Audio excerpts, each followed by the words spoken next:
आज म तपाईलाई बाइपोलर डिसअर्डरको बारेमा बुझाउँछु। बाइपोलरमा एक व्यक्तिको दुई किसिमको ठ्याक्कै उल्टा मुडहरू देखिन्छन्। एउटा म्यानिया, अति नै उन्माद, कारण बिना चाहिने भन्दा ज्यादै खुसी हुने, र अर्को डिप्रेसन, डिप्रेस्ड हुने, लो फिल हुने। बाइपोलर हुनलाई यी दुई मुडहरू एकपछि अर्को आउन सक्छ, एकैपटक हुँदैन। प्राय केही दिनको म्यानिया वा उन्माद देखिन्छ र अकस्मात फेरि डिप्रेसनको रूप लिन्छ।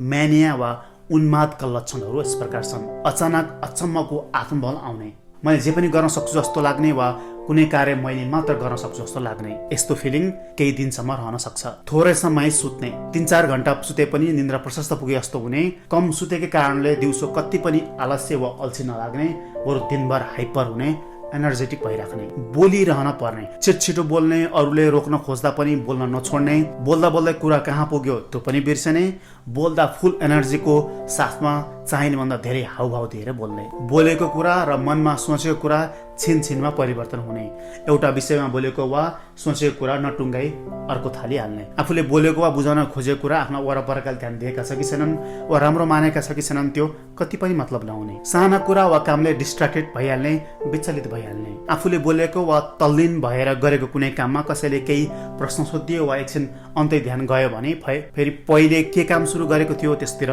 मतलबै नहुने, एक्लै ठुला प्रोजेक्टहरू सुरु गर्ने, अस्वाभाविक खालको कामको थालनी गर्ने, सबै कुरा छोडेर खट्ने, केही दिनमा फेरि आफूलाई पश्चाताप हुने खालको काम कुराहरू गर्ने, अरूले उसलाई सजिलै यौनमा फसाउन पनि सक्ने। यी सबै लक्षणहरू दिनभर, निरन्तर, दिनौं वा केही दिनसम्म हुने। यी लक्षणहरूको कारणले गर्दा व्यक्तिको पारिवारिक र सामाजिक जीवनमा प्रत्यक्ष असर गर्ने। यस्तो बेलामा वा यस्तो म्यानिक भइरहेको बेलामा आफ्नो भइरहेको वा पहिलेको वास्तविक दुःख पीडा कष्टको बारेमा खासै ख्याल नहुने। यी लक्षणहरू, यी म्यानिक फेजको लक्षणहरू सकिने बित्तिकै तुरुन्त डिप्रेस्ड फेजमा जाने, अर्को डिप्रेस्ड मुडमा जाने। यदि तपाईँको परिवारलाई यस्तै म्यानिया र डिप्रेसन दुइटै छ वा बाइपोलर डिसअर्डर छ भने तुरुन्त उपचार गराउनुपर्छ। औषधि उपचार लगत्तै काउन्सिलिङ पनि आवश्यकता पर्छ।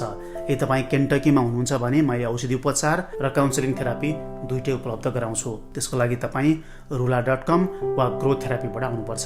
बाहिरको लागि तपाईँले सम्बन्ध टिमसँग कन्ट्याक्ट गर्नुपर्छ। त्यसको लिङ्क मैले कमेन्ट बक्स वा प्रोफाइलमा दिन्छु। सम्बन्धबाट आउँदाखेरि तपाईँले अनुहार देखाउनु पर्दैन, परिचय खुलाउनु पर्दैन। काउन्सिलिङ अनलाइन भिडियोबाट हुनेछ।